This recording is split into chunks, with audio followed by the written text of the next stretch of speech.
El análisis macro del estudio de métodos del trabajo se dedica a la optimización de procesos en sistemas de trabajo con múltiples máquinas y operarios. En este video vamos a estudiar el conjunto de herramientas de selección que tiene disponible el ingeniero industrial en relación con el análisis macro del estudio de los métodos de trabajo. Estudiaremos diferentes técnicas o herramientas de selección en el estudio de métodos de trabajo del análisis macro. En el análisis macro del estudio de métodos, el ingeniero industrial dispone de un conjunto importante de herramientas, tanto para la selección o identificación de procesos como para el registro y el análisis de los métodos de trabajo. Entre las técnicas de selección e identificación podemos señalar el análisis de Pareto, el diagrama de Ishikawa o diagrama de espina de pescado, las gráficas de Gantt, los métodos de ruta crítica y PERT. Entre las técnicas de análisis y registro de métodos y operaciones, distinguimos el diagrama de flujo, el diagrama de recorridos y los cursogramas sinóptico y analítico. El diagrama de Pareto es una gráfica que permite organizar los datos en forma descendente, es decir, de mayor a menor y de izquierda a derecha, separados por barras, y representa gráficamente el principio de Pareto, o la regla del 80-20, que establece que el 80% de los efectos o problemas que se presentan en una situación provienen de un 20% de los elementos o las causas. El principio de Pareto fue establecido por el economista, ingeniero, sociólogo Wilfredo Pareto a finales del siglo XIX y comienzos del siglo XX, quien estudió las causas de la desigualdad entre los países. Para construir un gráfico de Pareto tenemos que organizar los datos de mayor a menor y calcular el porcentaje acumulado de los datos. De esta manera tenemos dos elementos importantes. El primero es la contribución de cada uno de los factores y el segundo es el porcentaje acumulado de los factores. En el diagrama de Pareto entonces dibujamos un gráfico de barras que representa el efecto de cada uno de los elementos y al cual agregamos una gráfica continua que representa el porcentaje acumulado. El conjunto de estas dos gráficas, la gráfica de barras y la gráfica continua de porcentaje acumulado, es el diagrama de Pareto. Ejemplo, se han recopilado fallas originadas en diferentes operaciones en el sistema de producción. Las fallas están organizadas de mayor a menor en número de fallas. Operación 1, 2, 3, 4 hasta 8. En una hoja de Excel es relativamente fácil calcular el diagrama de Pareto en 2 clics. Obtenemos entonces este diagrama que representa, en primer lugar, el diagrama de barra en azul, que son el número de fallas para cada una de las operaciones. Nótese que las operaciones están organizadas de mayor a menor. Superpuesto al diagrama de barras, tenemos un diagrama continuo, aquí representado en color anaranjado, que representa el porcentaje acumulado de fallas. ¿Qué significa el porcentaje acumulado de fallas? Por ejemplo, la operación 1 corresponde más o menos a un 45% de las fallas totales. Y entre 1 y 2, el porcentaje acumulado de fallas es casi el 80%. Y así sucesivamente. Segundo ejemplo, en un sistema de producción de zapatillas se han recopilado el número de reprocesos para cada una de las operaciones principales. Entonces, para cada una de las actividades o procesos tenemos esta cantidad de reprocesos mensuales. Usando la herramienta de Excel de cálculo del diagrama de Pareto, tenemos este diagrama que representa en el diagrama de barras azul el conjunto de reprocesos en los procesos o actividades identificadas. Superpuesto al diagrama de barras en azul, tenemos una gráfica continua en color anaranjado que representa los porcentajes acumulados. En este caso, el porcentaje acumulado de los procesos pigmentado, maquinado y ensuelado correspondería a un 80% de todos los reprocesos. El diagrama de Ishikawa o diagrama de espina de pescado es un diagrama que permite representar las relaciones de causa-efecto en un problema. En el diagrama de espina de pescado podemos entonces visualizar las causas principales y secundarias del problema bajo análisis. Para construir un diagrama de espina de pescado es necesario haber identificado la variable y o problema o efecto principal y también haber identificado las posibles causas que son las variables x. Las y dependen de las x. ¿Cómo se identifican las causas?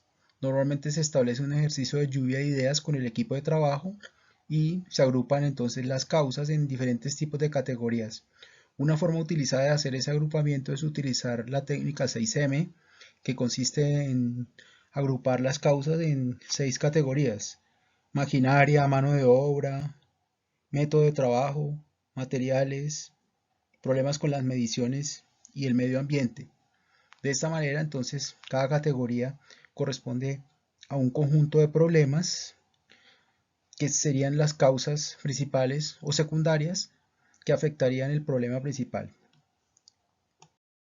En la construcción del diagrama de espina de pescado se identifica el efecto principal, que es el problema que hay que resolver en el proyecto, y se agrupan todas las posibles causas en categorías. En la técnica de 6M las categorías, insisto, son medición, material, máquina, mano de obra, medio ambiente y método. Todas las posibles causas se asocian a alguna de estas categorías. Es posible, por ejemplo, para una causa específica, identificar otras subcausas que afectan esa causa y así sucesivamente. De esa manera se puede tener un conjunto de causas y subcausas que afectan el efecto principal. A modo de ejemplo, si el problema principal es el número de quejas de los empleados, en este caso se han clasificado las causas en 4 grandes categorías. La primera, el entorno o medio ambiente; segunda, métodos de trabajo; tercera, máquinas; y cuarta, personal. Si miramos el entorno de trabajo, una causa puede ser el ruido que hay en la planta de producción. El ruido puede ser debido a problemas de intensidad de ruido o frecuencia del ruido. En el caso del personal, las quejas de los empleados pueden ser debidas a dificultades o fallas en la capacitación en el manejo de los procesos de producción. Esta capacitación o esta falla en capacitación puede ser debida a deficiencias en la experiencia y en la habilidad de los operarios para encarar los procesos de producción. Un diagrama de Gantt es la representación gráfica de las diferentes etapas o fases de un proceso productivo o proyecto. Además, el diagrama de Gantt es la base para la implementación de metodologías de gestión y control de proyectos muy avanzadas, tales como la técnica PERT, revisión y evaluación de programas, y la técnica CPM, método de la ruta crítica. En un diagrama de Gantt, las tareas se van posicionando de izquierda a derecha a medida que éstas ocurren en el tiempo. Cada una de las tareas se representa con un rectángulo. La longitud horizontal representa la duración de la tarea y la longitud vertical representa el consumo en recursos. De esta manera, el diagrama de Gantt es una representación de lo que está ocurriendo en el tiempo a medida que las tareas van siendo ejecutadas sobre los recursos del sistema.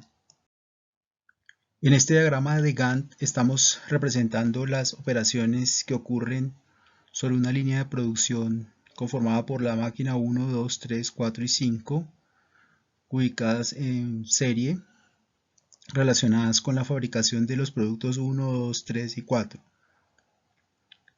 El producto 1 está representado con un color azul, el producto 2 con un color amarillo, etc. Por ejemplo, el producto 1 comienza en el tiempo 0 en la máquina 1 y sale en un tiempo determinado. En ese momento entra la máquina 2 inmediatamente. Cuando el producto 1 termina en la máquina 2, va a la máquina 3 y así sucesivamente.